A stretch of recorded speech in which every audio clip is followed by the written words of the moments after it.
Buongiorno, come Buenos días. Como ya habíamos anunciado, la exposición sobre los 70 años de la República, que ha sido inaugurada hoy por el presidente Mattarella con su discurso, se compone de la propia exposición, de algunos encuentros hechos por personajes que han sido protagonistas de esta construcción, de tal suerte que este recorrido de conocimiento que quiere ser esta exposición, Conocimientos y Memorias, tenga un recorrido propio de profundización, y este encuentro en particular tiene un valor prioritario porque la realización de esta exposición ha sido debida a Luciano Violante, que es el que está ahí, que en tanto en cuanto durante el encuentro del año pasado, hablándonos a baja voz, decía: pero no se conocen muchas cosas de nuestra historia, hay una gran ignorancia. Como nos decía ayer por la noche, cuando hay ignorancia, cuando no hay memoria, se convierte en un gran esfuerzo para tener identidad, y por tanto el valor de este encuentro es particular porque es especial, porque cada encuentro de este ciclo afrontará un tema particular: la economía, la cultura, la política externa, política exterior. Este tema habla de la República, una imagen que resume todo lo que queremos ver. Quien lo haya visto ya, pues bien, y si no, quien la vea, querrá traer una interpretación auténtica de lo que se ha dicho. Siendo encuentros de conocimiento, tendrán la estructura de una lección universitaria. Por tanto, tenemos quien ha sido mucho a la universidad, quien no ha ido, pues puede acordarse de qué va la universidad, cómo se hace en la universidad. Quien no ha ido a la universidad, pues puede verlo por primera vez.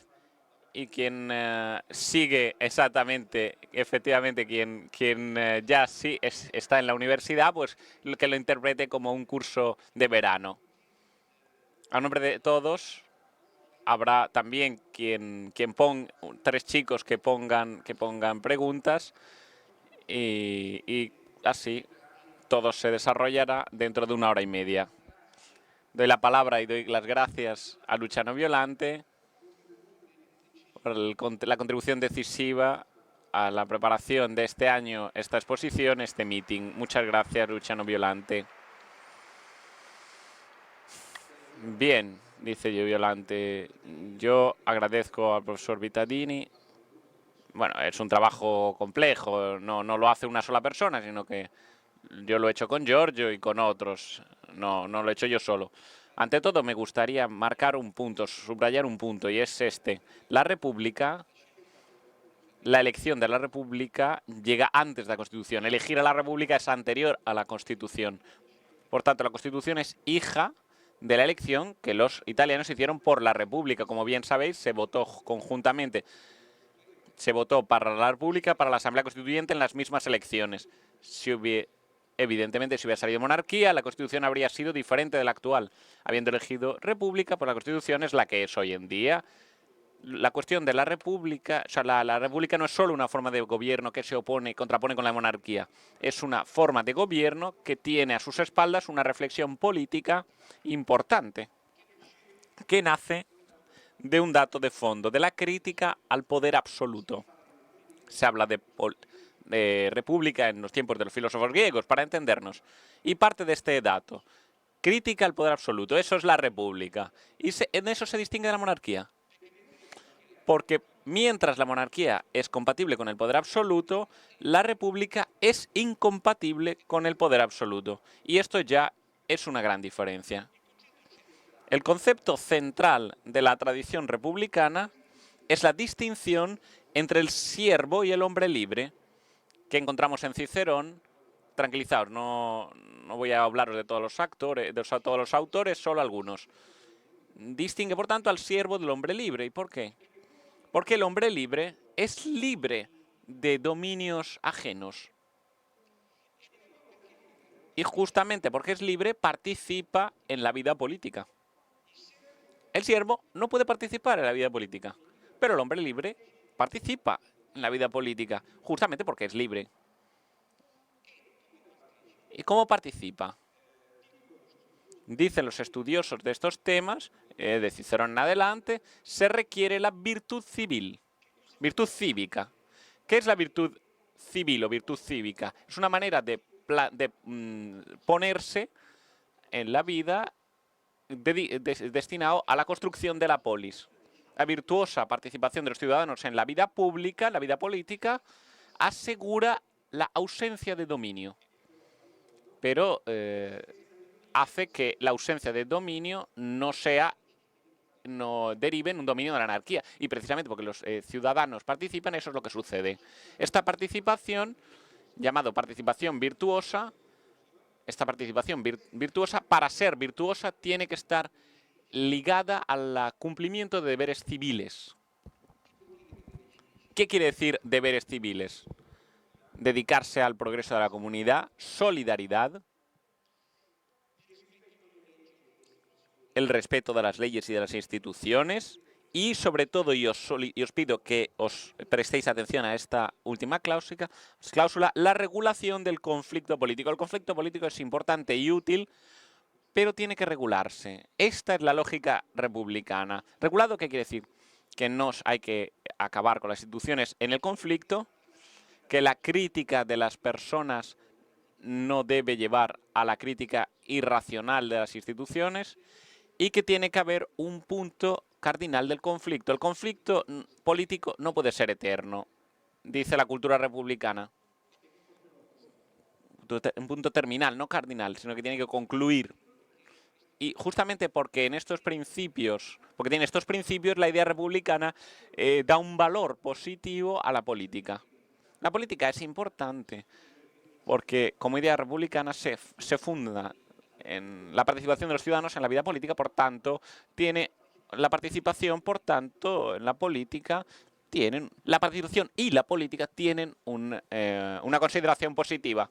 Pero el republicanismo no es la única filosofía política democrática. Tiene que hacer cuentas con el liberalismo ante todo, que es una idea diferente de la democracia. La democracia, mientras los republicanos hablan de la ausencia de dominio, para los liberales lo esencial es la liberalidad. Es decir, que no haya interferencias en la vida privada. Ser libres en la vida privada. El ciudadano es aquel que defiende celosamente sus propios derechos. Y por tanto, el liberalismo no se plantea la participación de los ciudadanos en la vida política porque no le interesa. Sitúa los deberes. Los republicanos ponen el deber en el centro, mientras que el liberalismo pone los derechos en el centro. Es una visión que, por tanto, que los liberales tienen una visión crítica de la política. Por tanto, concibe algo como demasiado legado estrechamente a las pasiones, intereses y pasiones. Demasiado peligroso, por tanto, la participación política porque se introduce demasiado en la vida privada de las personas. Justamente porque las ideas republicanas esté ausente de defectos, la idea liberal parece, por tanto, que la idea liberal sea ausente de ventajas, pero no es así. ¿Por qué?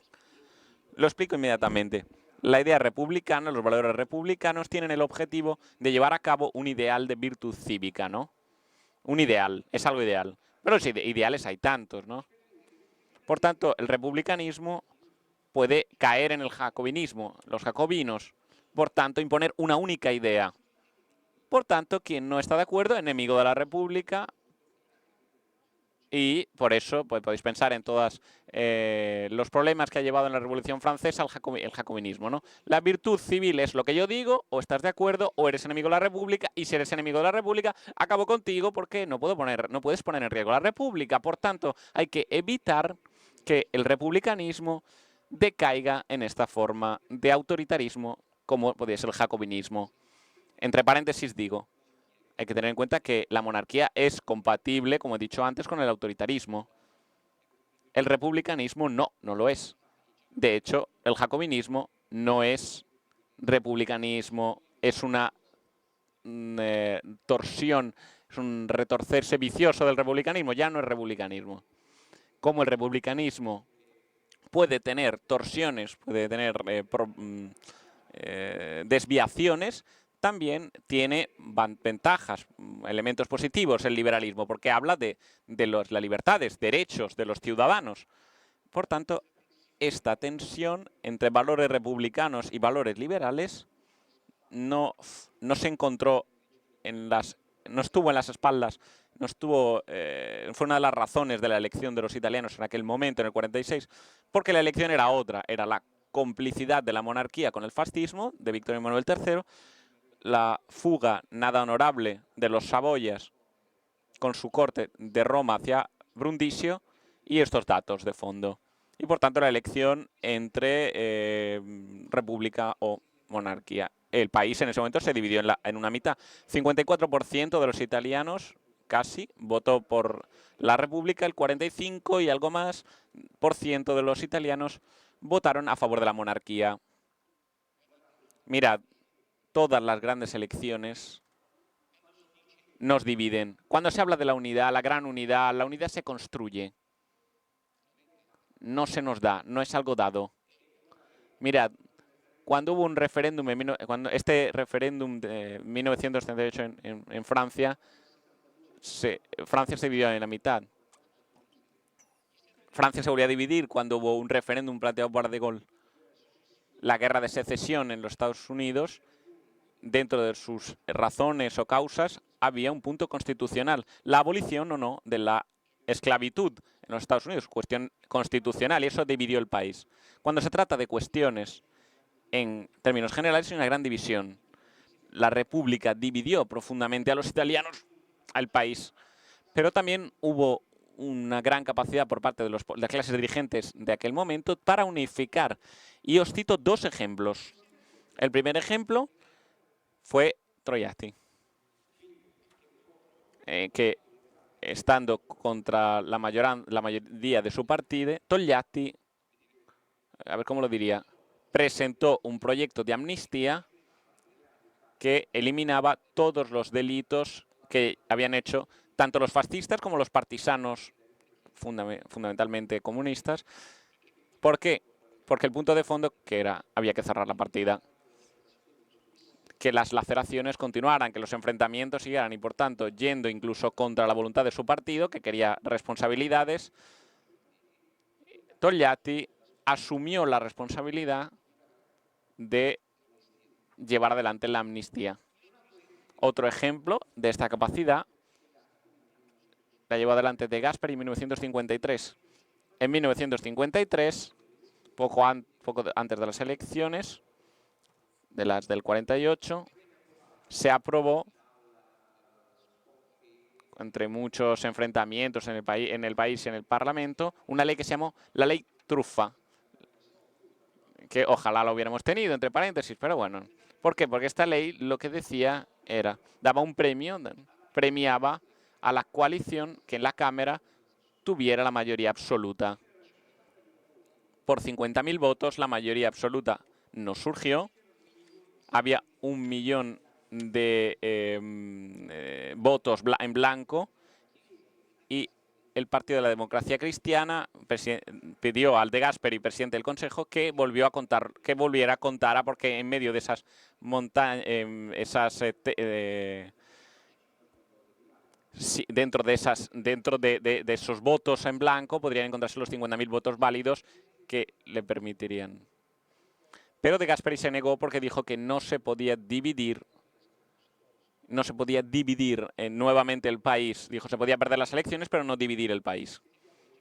Hoy en día nos enfrentamos hoy en día, nos encontramos con dirigentes políticos que dicen lo importante es vencer.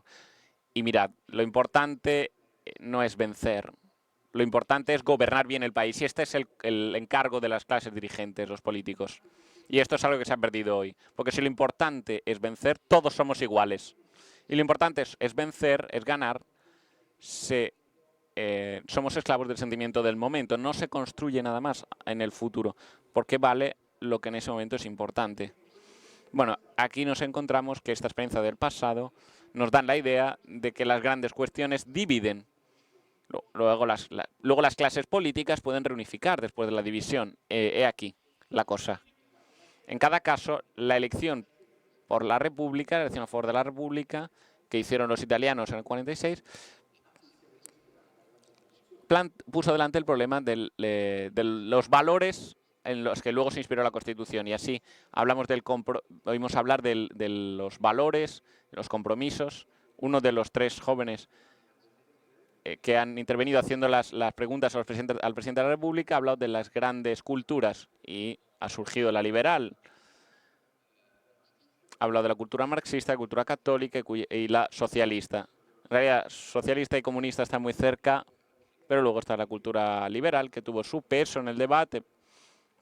Pero este estudiante ha hablado de este tipo de cuestión. Este compromiso existió entre estas ideas, pero fue el contenedor de dos compromisos específicos. El primero se refería al funcionamiento de la democracia en nuestro país. El segundo se refería a la condición constitucional del ciudadano. ¿Cuál era el funcionamiento de la democracia? Bien, el primer compromiso se refería a la construcción, maravillaos de esto, de un sistema político inestable, fundado sobre el principio de la no decisión. ¿Y sabéis por qué? Porque el mundo político está dividido en dos grandes bloques. El bloque filo-soviético y el bloque filo-occidental, que era la democracia cristiana y los partidos liberales. No se sabría quién habría vencido en 1948 esta Guerra Fría.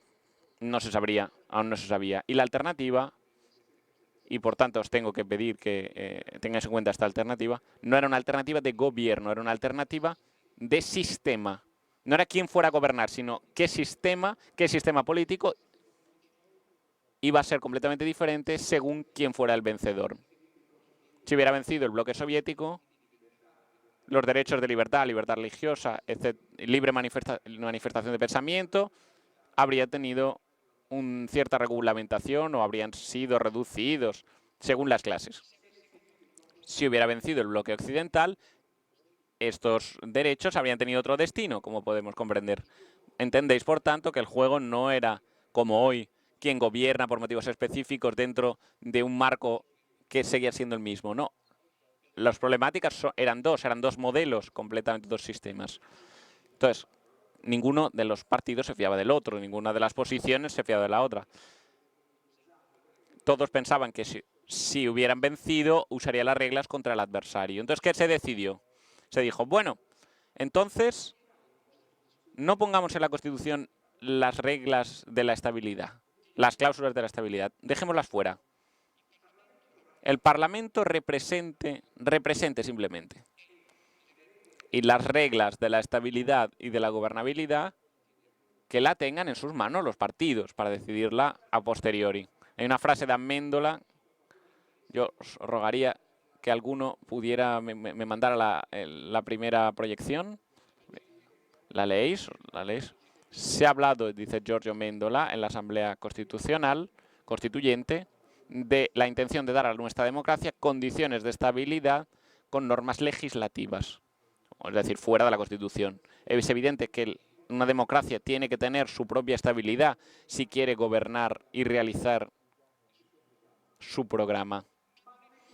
Pero no es posible, dice Amendola, buscar esta estabilidad en acuerdos legislativos.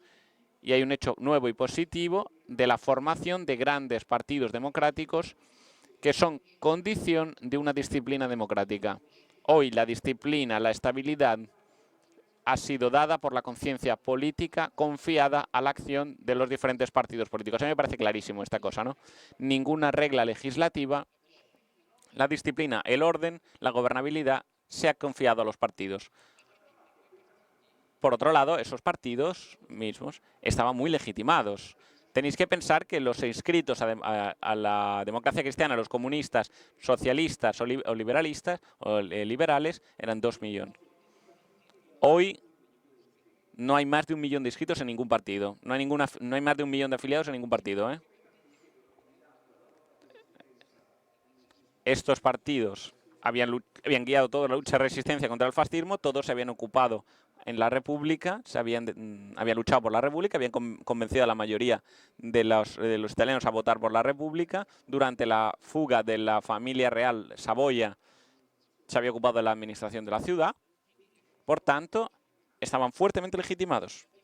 La diferencia entre Italia y, ya lo va a criticar, este carácter específico de la Constitución italiana se puede encontrar mejor si se compara la Constitución italiana con la alemana. ¿Y esto por qué? Porque Italia y Alemania habían dado origen a las dos dictaduras del siglo XX, el nazismo y el fascismo. Habían causado la Segunda Guerra Mundial, la habían perdido ambos y los dos regímenes estaban arruinados después de la guerra, pero las reconstrucciones son muy distintas. La Constitución italiana prevé 2 cámaras que ambas dan la confianza, pero en cambio la Constitución prevé solo el modo de censura de una sola cámara para derribar el gobierno. Incluso hay una norma según la cual para la Cámara de los Diputados se votaba cada 5 años y para el Senado cada 6. ¿Por qué se decía así?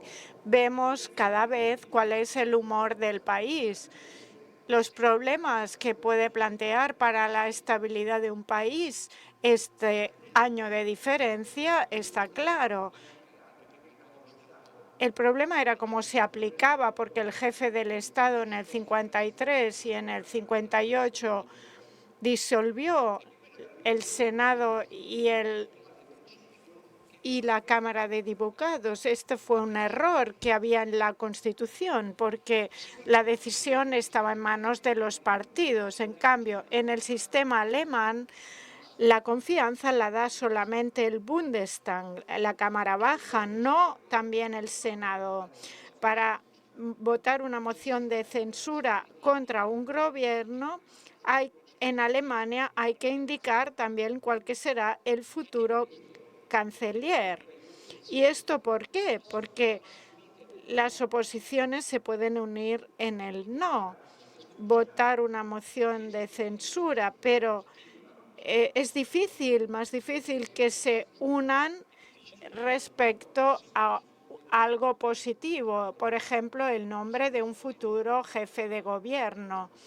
En cambio, es más fácil ponerse de acuerdo para derribar el gobierno. También hay un término para las crisis de gobierno.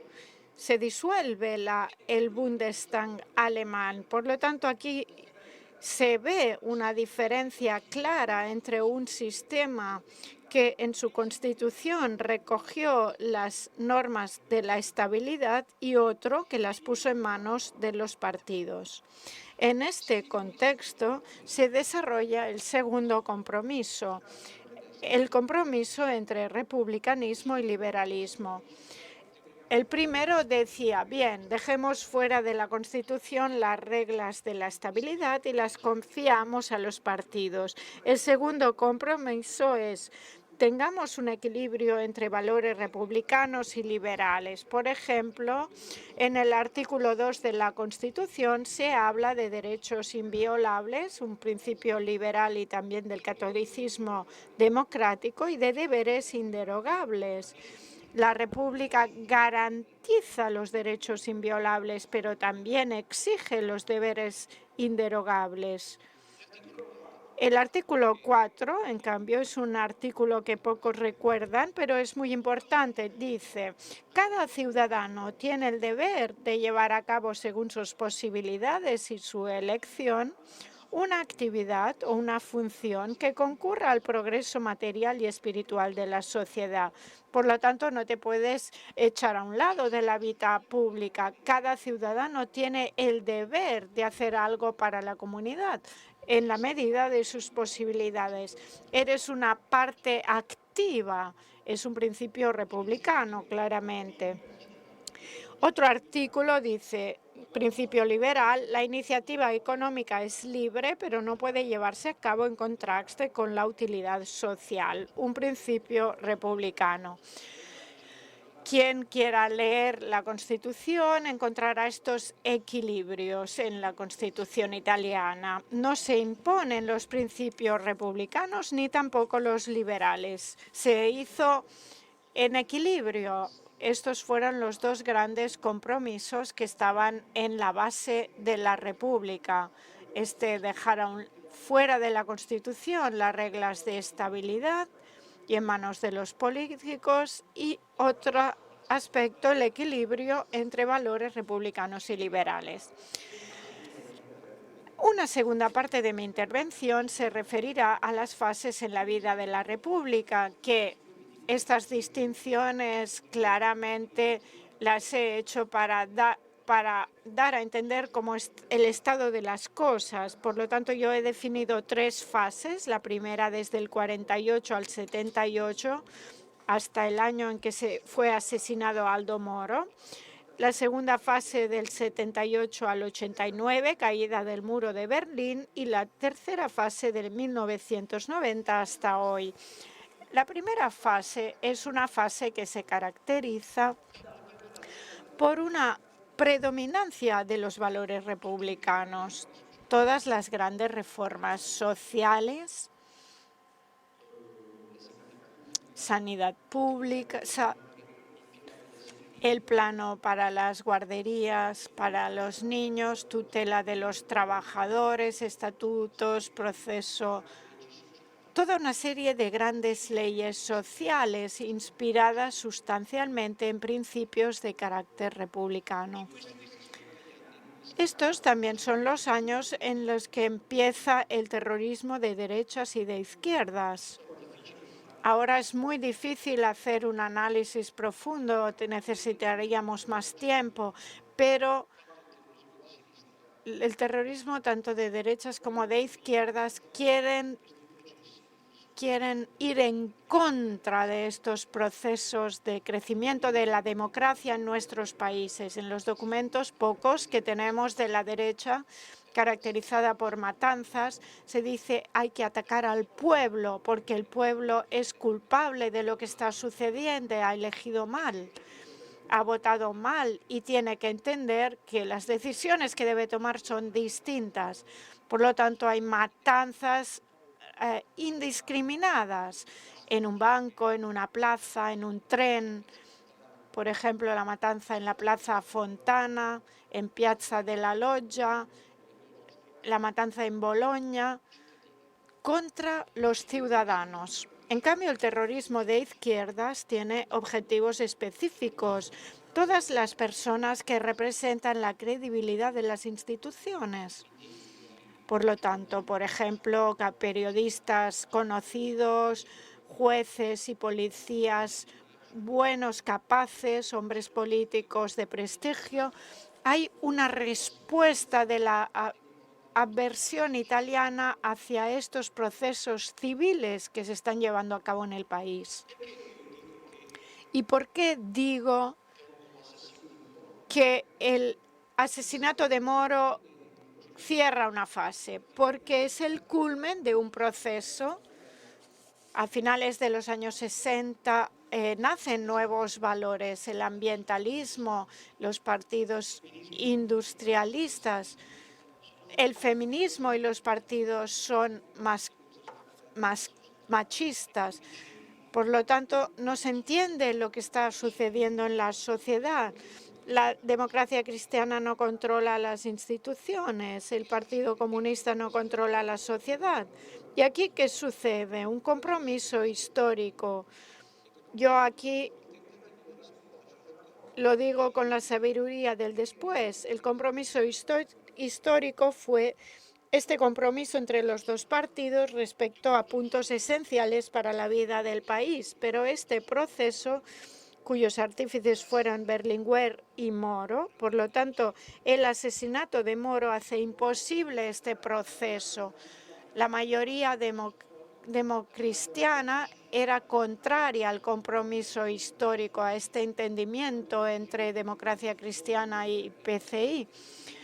Pero los dos líderes eran tan estimados que, al menos en mi partido, que era el Partido Comunista de entonces, se decía, mejor equivocarnos con el partido que tener razón solos. No era un gran principio, pero aquí se ve cuál era el espíritu que nos movía. También incluso se contaba un chiste.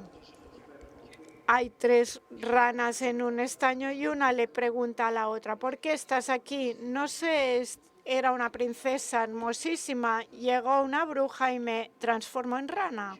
Y tú, yo era un príncipe hermosísimo, llegó un mago y me transformó en rana. Y tú, yo era un militante comunista y para mí lo hizo todo el partido. Era un chiste de esa época.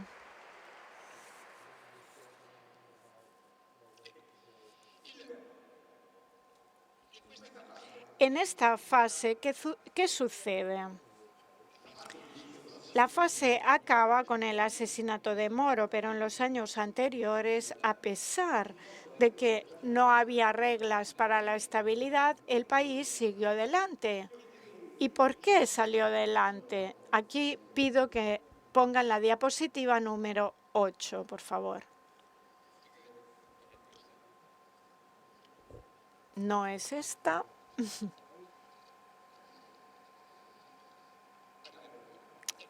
Aquí la tenemos. El país, ¿por qué salió adelante? Gracias a quien hace este trabajo difícil de mostrar estas diapositivas. Bueno, no había una alternativa real al gobierno, este era un punto. En segundo lugar, había una inestabilidad aparente de los gobiernos. Y aquí voy a contar una anécdota que ya conté en otra ocasión, pero no aquí. Kissinger en sus memorias habla de un encuentro con Aldo Moro. Aldo Moro era ministro de Asuntos Exteriores y le dice, señor ministro, hoy nos reunimos y estoy contento de ello. Hace 6 meses me reuní con el ministro de Asuntos Exteriores italianos. Era otro y ahora dentro de 6 meses creo que tampoco será usted. ¿No podéis daros un poco de estabilidad? Y Moro respondió con su sabiduría típica. Mire, tiene que preocuparse de la estabilidad de la línea política, porque quien lo hace es problema nuestro. La estabilidad de la línea política es lo importante. Y, de hecho, la estabilidad de los gobiernos en esta Primera República duraban como promedio 1 año. Pero atentos, era una garantía democrática esto. ¿Y por qué? Porque no había una alternativa a la democracia cristiana y a sus aliados. Y como la democracia cristiana estaba dividida en corrientes, el temor era que la corriente que gobernaba adquiriera un exceso de poder, tuviera demasiado poder. Y, por lo tanto, cada año había un mecanismo por el cual, mediante moción de censura, caía el gobierno. Pero es importante entender, y leo ahora, había ministros estables en gobiernos transitorios. 63 ministros recibieron solamente un encargo, 152 recibieron 1.332 encargos. ¿Esto qué significa? Que los jefes estaban siempre en el gobierno, pero quien había sido ministro de la Defensa hoy, mañana hacía otro trabajo en otro ministerio para que no adquiriera demasiado poder en un sector. Esto tuvo también, claro, un efecto negativo, que la burocracia se afirmó demasiado. Recuerdo que en un determinado momento trabajé en el Ministerio de Justicia y escuché un coloquio de un portero anciano con un joven. Y le decía, los jóvenes llaman los consejeros y a los que están más adelante, a estos llámanlos excelencia, que siempre va bien. Y a los subsecretarios y ministros, a estos llámalos como quieras, porque van y vienen. Y efectivamente era así. Quedaban los burócratas y los políticos cambiaban continuamente. Por lo tanto, si vemos aquí en la parte baja de la diapositiva, sabéis lo que es un voto secreto. Es un voto que hay en la oposición para penetrar en las mayorías. En la legislatura del Pacto Atlántico, de la ley mayoritaria llamada Legge Truffa, de 1.114 sesiones de las cámaras, solo se pidieron un centenar de votos secretos. En la nueva legislatura del 83-87, inicio de la crisis de los partidos políticos, en la mitad de sesiones se pidieron 2.485 votos secretos. Porque cuando empieza una crisis de partidos ya no hay una posibilidad de equilibrio, de compromiso entre los partidos y se va al enfrentamiento. Y creo que esto es interesante. Nos da a entender que cuando los partidos son fuertes tienen un entendimiento, se llega a un fin del conflicto. En cambio, cuando los partidos empiezan a ser débiles, es inevitable que el enfrentamiento prosiga hasta lo inevitable. Y en un meeting que se llama Tú eres un bien para mí, hay que reflexionar muy bien sobre este punto. Esto significa tú no reconoces al otro, no reconoces que el otro podría tener razón y que tú tienes miedo de ser débil ante el otro, porque si crees que tus ideas son fuertes, pues discutes con el otro. Podría tener razón, no tienes miedo de discutir, porque podría tener razón. Diálogas, pero si eres débil, esto no lo haces. Cuando eres débil, rechazas este diálogo con el otro. Si no lo pides, lo aceptas.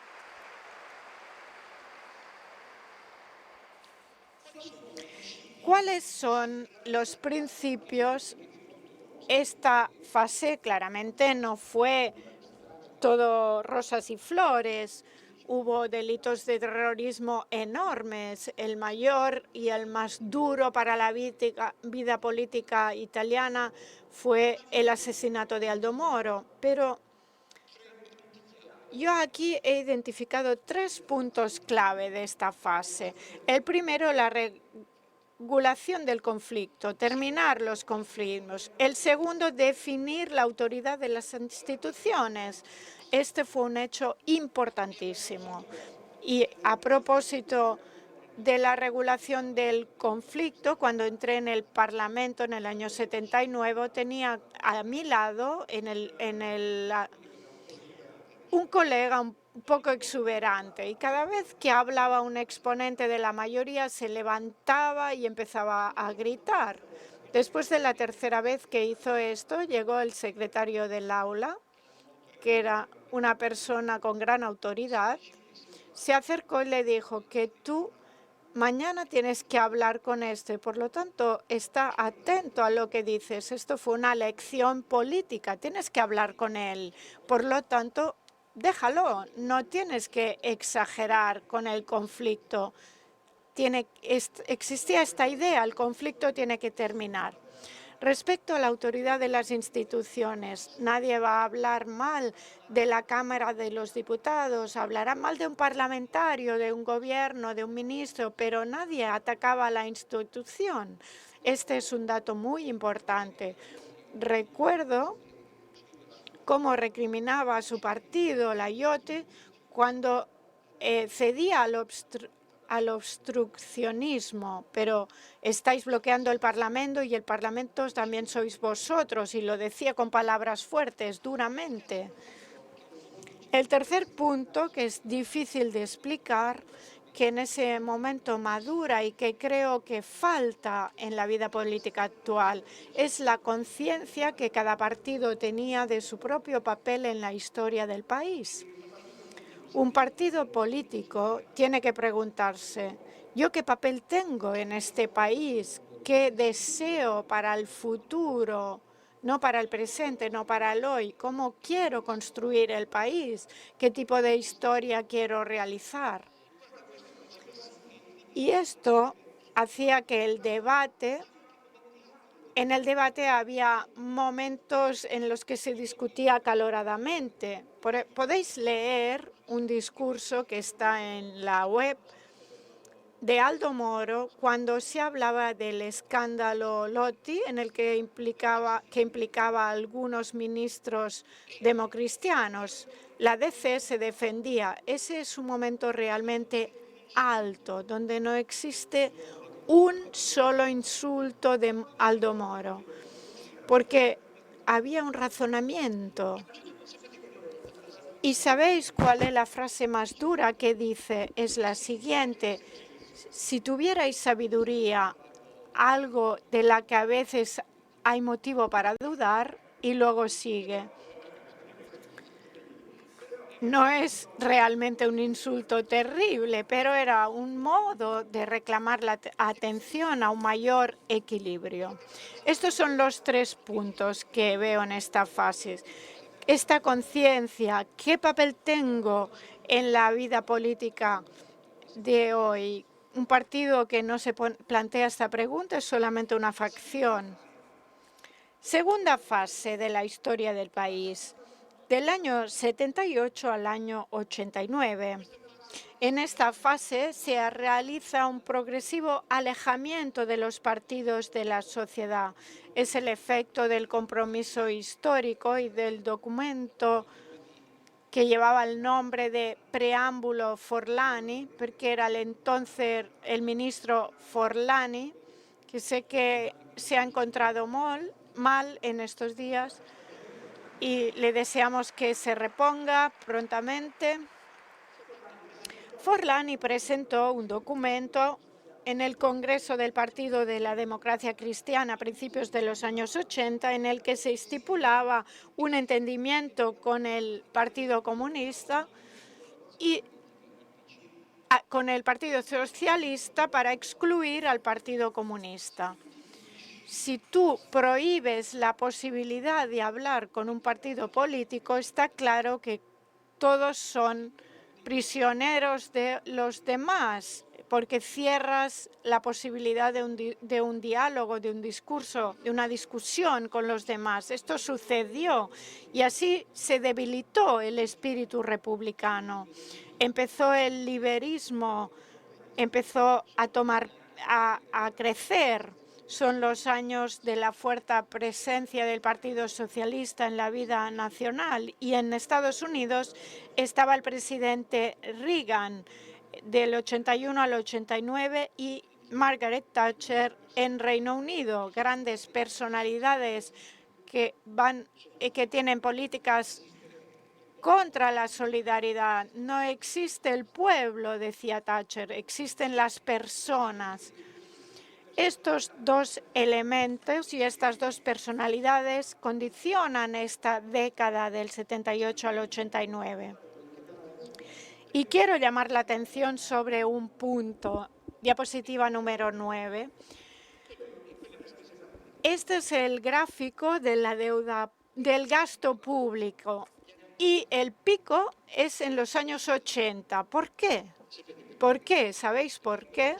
Porque en esa década la fuerte estatalización de los partidos que se cierran dentro de las instituciones para vivir una relación positiva con la sociedad, con el ciudadano, se utiliza el gasto público, porque si no unes al país sobre la base de una perspectiva de futuro, porque hay un enfrentamiento durísimo entre fuerzas políticas, lo haces utilizando el gasto público y seguimos pagando esa situación de los años 80.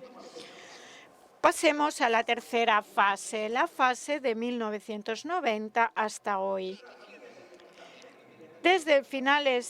Entre finales de los años 80 y el comienzo de los 90 maduran 4 acontecimientos importantes. 89, fin del bipolarismo internacional.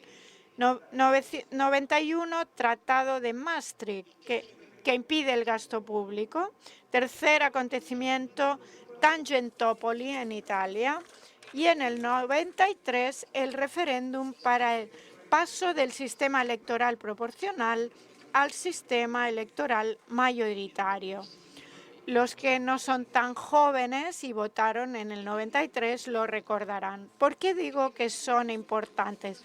Porque la fin del bipolarismo internacional acaba con la función de la democracia cristiana como diga ante los partidos comunistas, porque acaba el comunismo. Y recuerdo que el entonces presidente Cossiga, que había previsto en los años 84, 85 la disolución del sistema soviético, decía, serán los primeros en caer porque el sistema soviético servía más a este partido que a nosotros, porque el voto estaba motivado por esto, y sobre todo los que sostenían económicamente al partido, porque estaba el problema del fantasma comunista. Y si el fantasma comunista desaparece, ¿por qué tendremos que pagar? Vayamos a decir que hemos pagado. Por lo tanto, Tangentopoli fue fruto de esta situación. El Tratado de Maastricht bloqueó el gasto público y el referéndum del 93 es un referéndum en el que prevalece la idea de que el sistema tiene que ser mayoritario. ¿Y esto qué significa? Que los ciudadanos elijan en las urnas la mayoría que tiene que gobernar el país, porque el voto proporcional decide el Parlamento qué alianzas hacer. En cambio, el sistema mayoritario es decisorio. Los ciudadanos deciden cuál es la mayoría de gobierno y los italianos votan por este último sistema. En esos años tiene lugar un fenómeno, vemos en la diapositiva siguiente. Antes del 92, el sistema italiano lo representan estas columnas, que son partidos. Teníamos el Partido Democristiano, los militantes democristianos, los electores. Está claro, el bloque vertical. Había pequeñísimas modificaciones en el voto. El 2% y más respecto a la elección anterior ya era una gran victoria. ¿Y qué sucedió? Que en el 92 tuvo lugar un fenómeno extraño. Después de la caída del muro de Berlín y los primeros años de Tangentopoli. ¿Cuál es el fenómeno? Que se presenta en la escena política un hombre, Silvio Berlusconi, que no viene de la política, es un hombre del mercado, que cambia totalmente los esquemas. Dice, yo no soy un partido, yo soy un trozo de sociedad que estoy en contra de la política, yo soy sociedad. Y todos los demás lo siguen en esto. Y entonces empieza la crítica de la política hecha por los mismos partidos. Y aquí vemos el fenómeno que divide toda la sociedad de una parte y toda la política de la otra. Hay un mecanismo de populismos que se persiguen y que se llega a la situación actual. Porque hoy siguen siguiéndole. Nadie habla de la importancia de la política, de la primacía de la política, de la responsabilidad positiva de la política.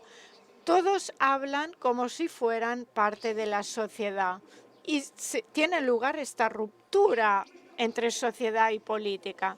Y en esta fase se consolida el liberalismo.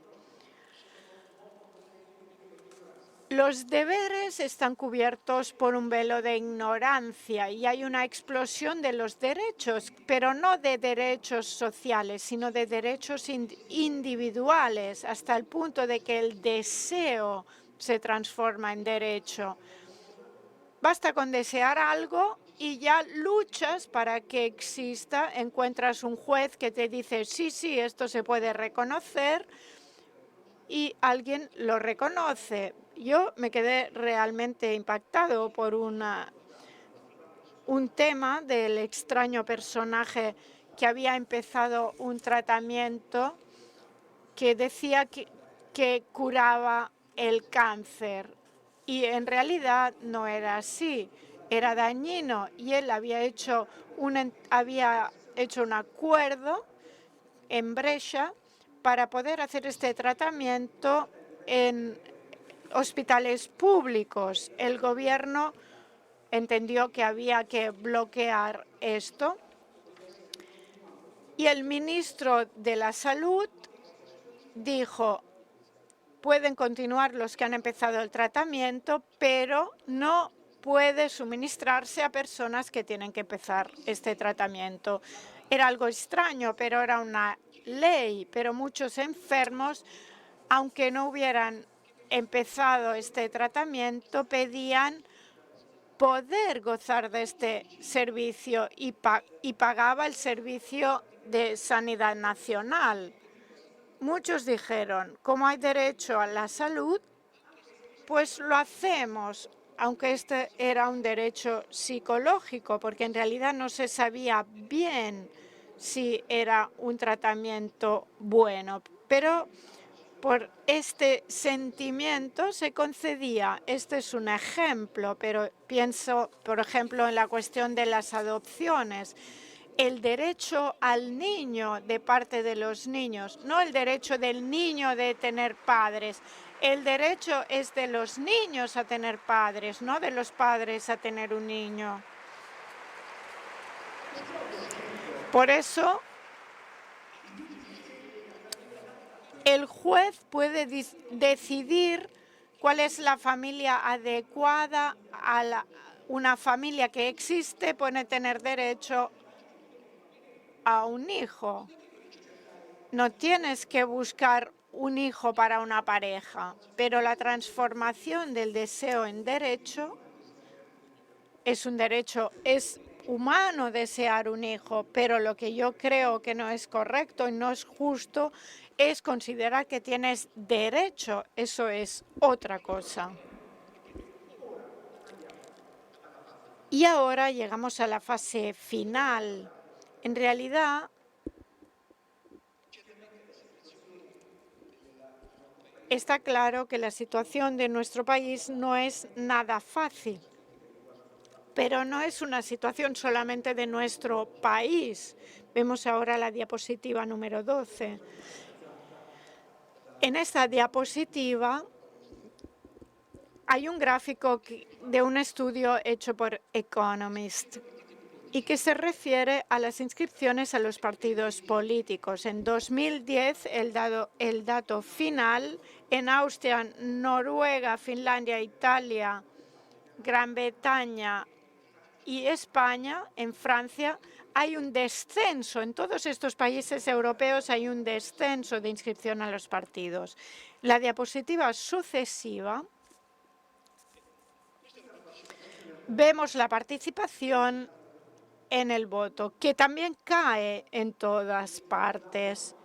Y yo añado otro dato. En los últimos 10 años, las democracias del mundo han disminuido.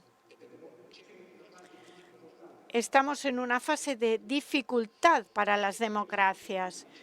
Este es un tema que nos tiene que hacer reflexionar muy a fondo. Algunos defectos, problemas que pensamos que son de nuestro país son problemas de fondo de todo el mundo occidental. ¿Y esto por qué? Y voy a concluir porque la democracia no es una pura técnica de gobierno. Es una capacidad de gobierno vinculada a la defensa de algunos valores. Por ejemplo, cuando había el problema de Siria, Obama tuvo que hablar con la Cámara de Representantes. La mayoría republicana dijo que no se hacía nada. Lo mismo, en cambio, Putin, en una abrir y cerrar de ojos, mandó un bombardeo a Palmira e hizo un gran concierto en Palmira, una ciudad romana espectacular. Si tú prescindes de los valores, es más eficaz el sistema ruso de los americanos, pero si prescindes de los valores, la democracia sucumbe ante el autoritarismo.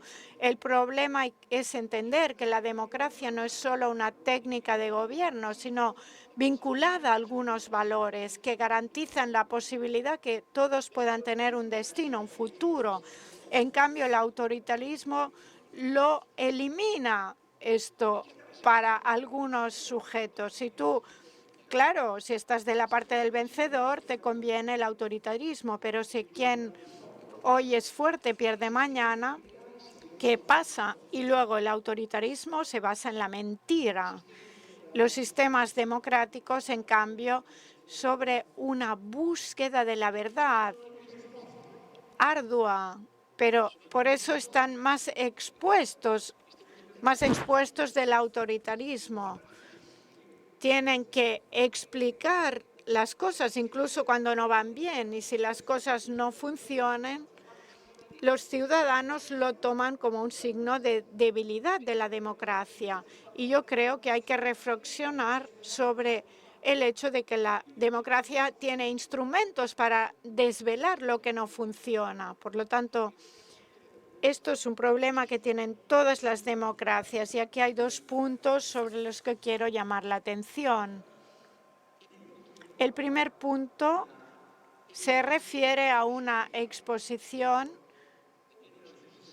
que un ministro de los Asuntos Interiores de los años 60 presentó en la primera tribuna política. Es un minuto. Escuchamos. 1960 era la primera tribuna política. Shelba hablaba como ministro de Asuntos Interiores.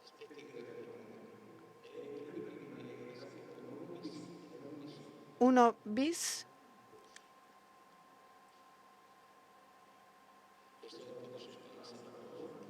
Un poco de suspense.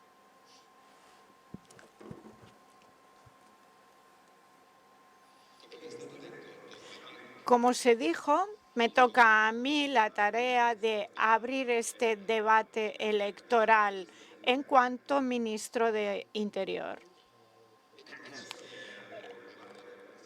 Tengo perplejidad en hablar por televisión porque sabemos por experiencia que los telespectadores son severos con los hombres políticos, y para nosotros sería más agradable ofrecer a algunos de los personajes que más aman la masa de los telespectadores para que fueran portavoces de la palabra del gobierno de nuestro partido. No podemos tener las cualidades físicas de los más populares entre los telespectadores. Tendréis que aceptar, aunque seamos feos, nos tendréis que aceptar tal como somos. Por otro lado, las elecciones son algo muy serio, por lo tanto no podemos hacer hablar a otros para exponer los problemas políticos que se debaten en la campaña electoral. ¿Qué decía, pues, Sheva? No podemos dejar que otros hablen de las elecciones políticas. En cambio, hoy se elige al más guapo, al que cae bien. Para seleccionar a un candidato se mira la belleza, se mira que sepa hablar, que sea capaz de ser alcalde o de ser ministro, no importa. Esto nos habla de una educación política que dice: nosotros no sabemos hablar por televisión, no somos guapos, pero aquí sabemos hablar de política. Creo que este es un dato importante. Y el último es un trozo del diario de Benedetto Croce. La diapositiva 16. 8 de septiembre. Benedetto Croce escribe: he estado despierto durante horas entre las 2 y las 5, pensando siempre que todo lo que las generaciones italianas habían construido en este siglo, política, económica y moralmente, está destruido irremediablemente. ¿Por qué leo esta frase? Porque mientras Croce escribía estas palabras, miles de jóvenes, chicos y chicas italianos que no habían leído a Hegel o conocían a Kant, fueran a combatir para defender a Italia. Esto significa que no siempre las clases dirigentes saben lo que hay que hacer y que hay que leer la historia del país entre clases dirigentes y pueblo. Discutíamos con Giorgio, con otros amigos, para poder mostrar este dato en la exposición, que la fuerza de un país son pueblo y clases dirigentes juntos. Y la última frase que voy a leer: las civilizaciones se destruyen no por homicidio, sino por suicidio. Las grandes civilizaciones han caído por una enfermedad interna que no lograron combatir, se han replegado en sí mismas. Y tenemos que entender que los problemas de nuestra democracia son los problemas de la democracia, no solo de la nuestra, y se pueden superar si empezamos a poner en el centro de nuestra vida algunos conceptos de fondo republicanos. Esta es mi idea: la solidaridad, participación política y sentido del deber. Sentirse parte de una comunidad que debe salir adelante. Yo creo que aquí no tenemos que esperar que venga nadie de fuera para que nos llame, para que nos ponga en marcha. Hay que esforzarse por entender más, por elegir atentamente a los políticos, y a través de este proceso encontramos otras personas, empezamos a plantear preguntas de fondo a los partidos políticos. Creo que hace falta una responsabilización mayor de los ciudadanos y que esto produce efectos positivos. Y creo, para acabar esta conversación, que hace falta más república, más valores republicanos en nuestra vida y en la del país.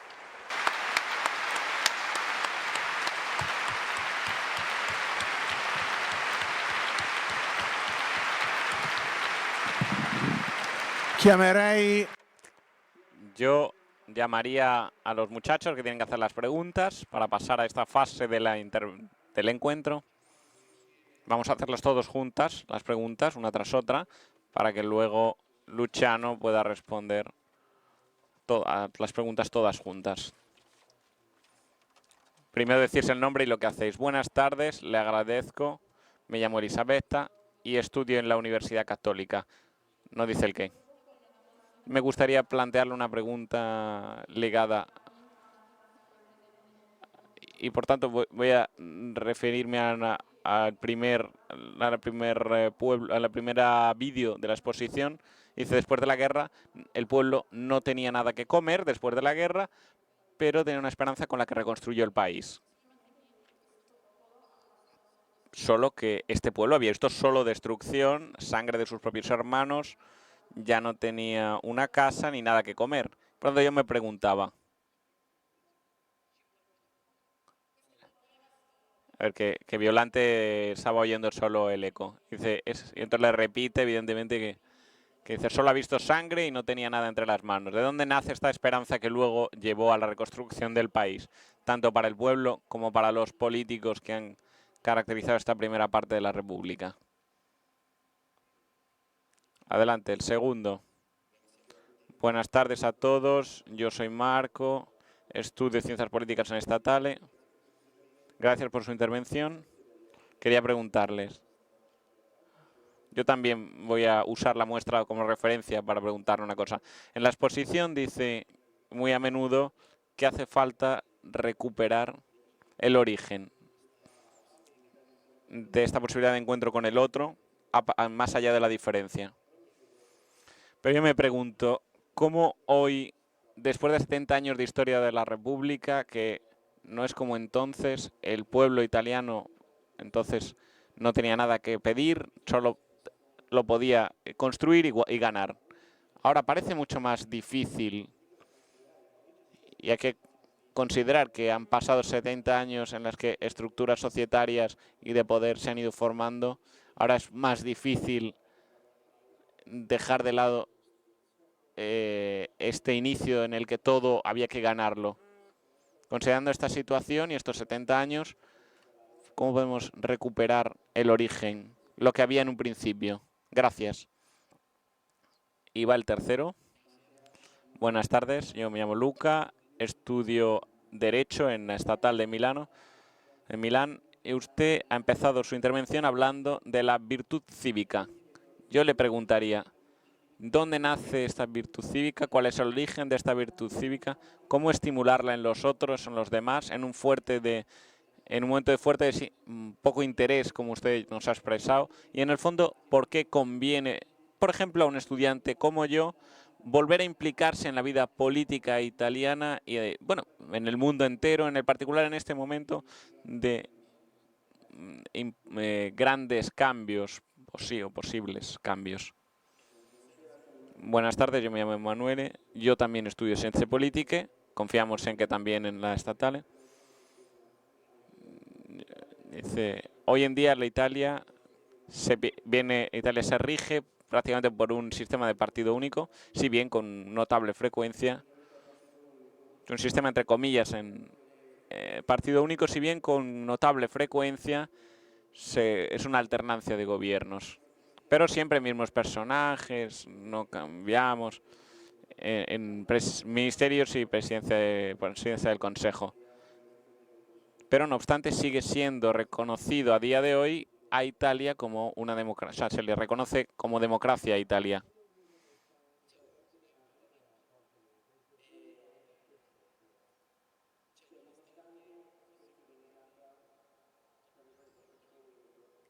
A pesar de que fuera gobernada como partido único, sigue siendo reconocida hoy en día como una democracia, a pesar de que está configurada prácticamente como un sistema de partido único.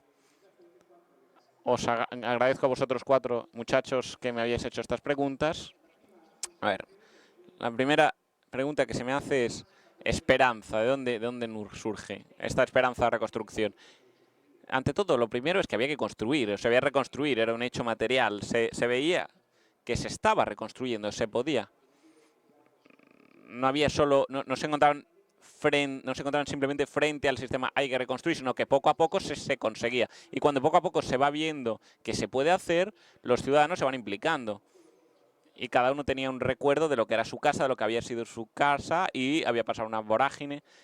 O la fábrica en la que trabajaba ya había sido destruida. El último impulso llegaba del hecho de que la situación era compleja.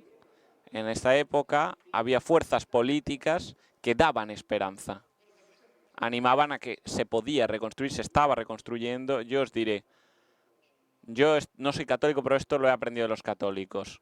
Es algo que he aprendido de los católicos. El problema de la esperanza es fundamental, no una esperanza abstracta, sino una esperanza operativa.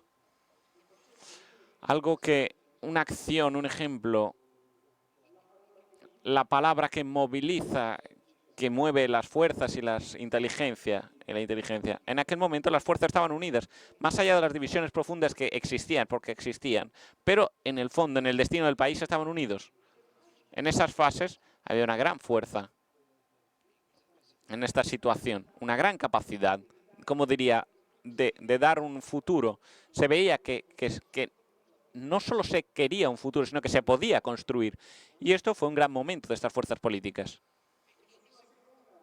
Sobre la segunda pregunta que ha hecho nuestro amigo, hay un punto de fondo cuando se tiene hambre. Cuando se tiene hambre, uno se mueve con mayor fuerza. Si no he entendido mal, hoy en día ya no estamos tan destruidos, ya no hay tal necesidad de empezar a construir todo, pero os diría, no hay solo un principio de conveniencia en la vida, no existe solo este principio de conveniencia en la vida, sino los derechos civiles preceden a la conveniencia. No, sino que estos deberes cívicos preceden a la conveniencia. Ser ciudadano es una responsabilidad. Ser hombres y mujeres, eso también es una responsabilidad. Ahora, no voy a explicaros cada uno de estos mecanismos por mi poquedad, no porque no se pueda hacer.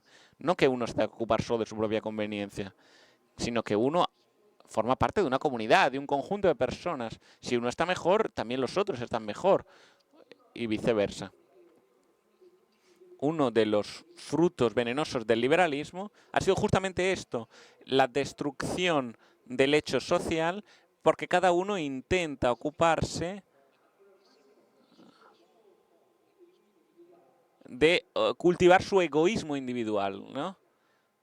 Mirad la la publicidad, en los anuncios de los coches, nos hablan de salir de las reglas, o bien da espacio a tu espíritu de aventura. O la pasión está aquí. Y así y de ahí en adelante. No hay nada que invite a la razón, a la reflexión, al estar juntos. Todo es un impulso. Yo hacía tiempo que hablaba de un amaro, un licor amargo, en el que era un caballo. Exacto. Exacto. Había un caballo que se chocaba con un coche, entonces todos se dirigían a socorrer al caballo. Nadie se ocupaba del conductor del coche, ¿no? Y entonces una vez que todos habían salvado al caballo, entonces todos bebían el licor amargo, ¿no? Las publicidades son importantes porque la publicidad nos muestra el espíritu de un pueblo, el espíritu de una sociedad. Yo os invitaría a reflexionar sobre el tipo de publicidad que nos muestran, ¿no? Porque nos habla de nosotros y de cómo somos. Permitidme que lo diga desde esta sede. Quien ha llevado adelante el mundo son las herejías. Son las minorías, no son las mayorías. Las minorías han tenido la inteligencia de ocuparse de conquistar el consenso y dar la vuelta a la tortilla. Quien se queda cómodo en la estabilidad no cambia nada. Y ese es un factor de la constatación peor. Y lo sé que es difícil, pero vivir no es una broma. No es una broma vivir. Vivir requiere deberes, responsabilidades, una mirada que vaya más allá de lo contingente. Y vivir tiene un sentido. Solo tiene un sentido si se entiende así. Si el vivir fuera solo ocuparse de lo cotidiano inmediato, eso no es vida. La vida da muchas más satisfacciones si uno la vive de una manera más profunda. Yo, por tanto, por eso doy gracias a quien ha hecho esto. Hay que entender qué significado da cada uno a su propia vida. Si la vida es empeño, responsabilidad, intentar hacer algo constructivo. Todos los voluntarios que permiten esta fiesta, este encuentro, el meeting, ¿les ha obligado a alguien? No. Yo creo que tienen la idea. Han madurado la idea de qué es su vida. Y durante 3, 4, 5, 10, 15 días no se puede hacer esto, pero se puede hacer otra. Se puede hacer algo por la vida de los demás. Yo creo que la consigna de este meeting no es la expresión angelical, no es una expresión angelical. Tú eres un bien para mí. No, esto es algo por responsabilidad, es una consigna de responsabilidad. En este sentido, yo entiendo el sentido de la pregunta. Creo que hay que reflexionar sobre el sentido que uno tiene de su vida, de su propia vida, y descubrir este sentido te da la fuerza para ir adelante, para caminar hacia adelante. Y las virtudes cívicas, ¿por qué conviene implicarse? ¿A qué conviene dedicarse a tener un esfuerzo? Yo le daría la misma respuesta que respondía la misma respuesta que he dado a la pregunta anterior. Es la vida que es un empeño. El empeño no está separado de la vida. El objetivo no está separado de la vida. Que sea un objetivo grande, pequeño, no importa. Cada uno debe entender. Pero tiene que haber una idea última a la que dedicar la vida. Que no se dedique solo a la conveniencia o al inmediatez. Mirad, la política tiene también una función pedagógica. Las clases dirigentes tienen una gran responsabilidad, que es la de crear una opinión. Yo, por desgracia, veo que muy a menudo gran parte de las clases políticas, los dirigentes, no voy a decir todas, no voy a hacer de todo el monte, no voy a decir que todo el monte es orégano, están demasiado vinculadas a la estadística. ¿Y qué es la estadística? Que lo que se dice en ese día, en esa hora, es para siempre. Y por tanto, ¿por qué hasta hace algunos años no se requerían estadísticas? Porque el político sabía perfectamente lo que pensaba la sociedad. No requería las estadísticas. Y si tú estás fuera de la sociedad, está claro que necesitas estos balances y estas estadísticas, pues estar fuera. Pero depende del sentido de la propia vida. Si tú tienes tu objetivo es la vida del otro, o sea, la vida también del otro, está claro que la vida política se desarrolla, la participación se convierte en algo positivo. Luego hay una pregunta específica. ¿Cómo desde un partido único, de una estructura de partido único, se ha llegado a un partido dictatorial, porque había muchos partidos pequeños, muy condicionados, ¿no? No es que dejaban al partido mayoritario hacer lo que quisiera, porque eran necesarios también para conformar las mayorías. En segundo lugar, porque estas decisiones corrientes, como yo decía, era un elemento para debilitar la fuerza de un partido, pero creaba equilibrios. Y estos equilibrios llevaban a que hubiera una condición democrática. Yo nunca he sido democristiano, pero el Partido Democristiano era un partido democrático. Por tanto, no era un partido autoritario, por eso no hubo autoritarismo. Con todos sus vicios y sus problemas, era una fuerza democrática. No significa que un partido, porque sea único en el gobierno, significa que...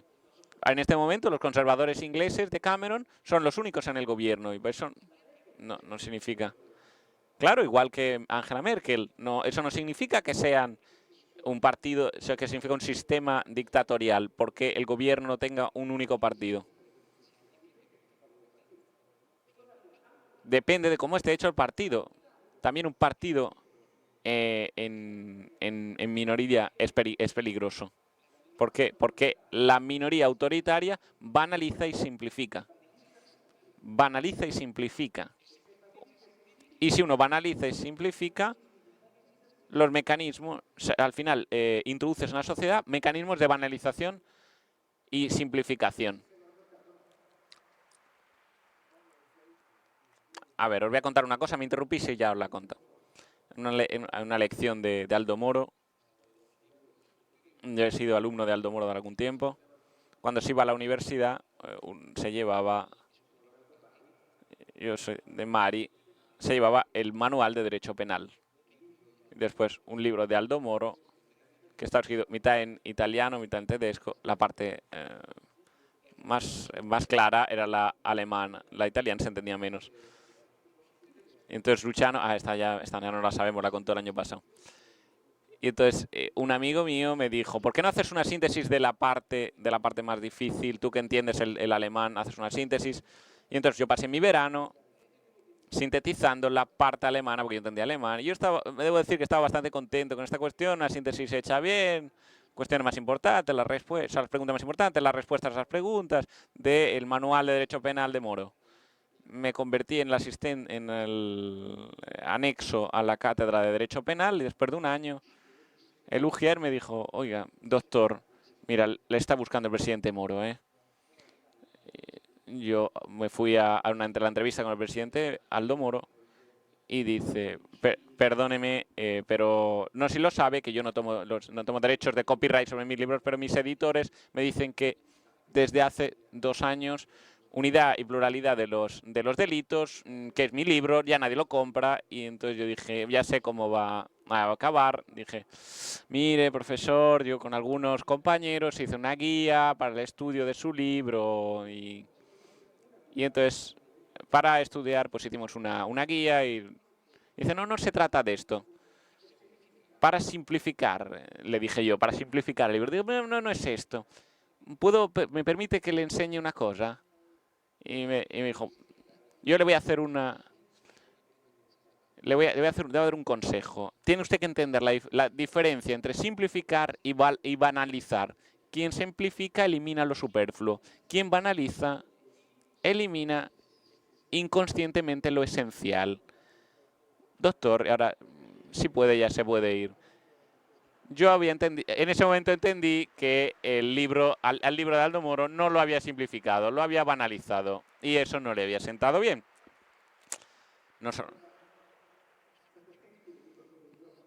Estad bastante preparados, sobre todo los jóvenes. Entended bien la diferencia que se establece entre sintetizar y banalizar.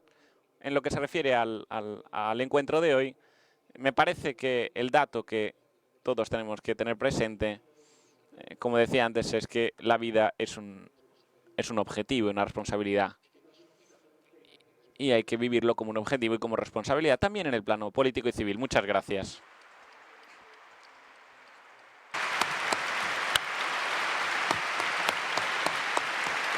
Ringraziamo il Presidente, penso que... Hemos tenido no solo una lección de la institución de la historia, sino una lección de humanidad. Y yo creo que este es el objetivo de este meeting y de esta exposición, porque tú eres un bien para mí, Luciano Violante es un bien para nosotros. Gracias.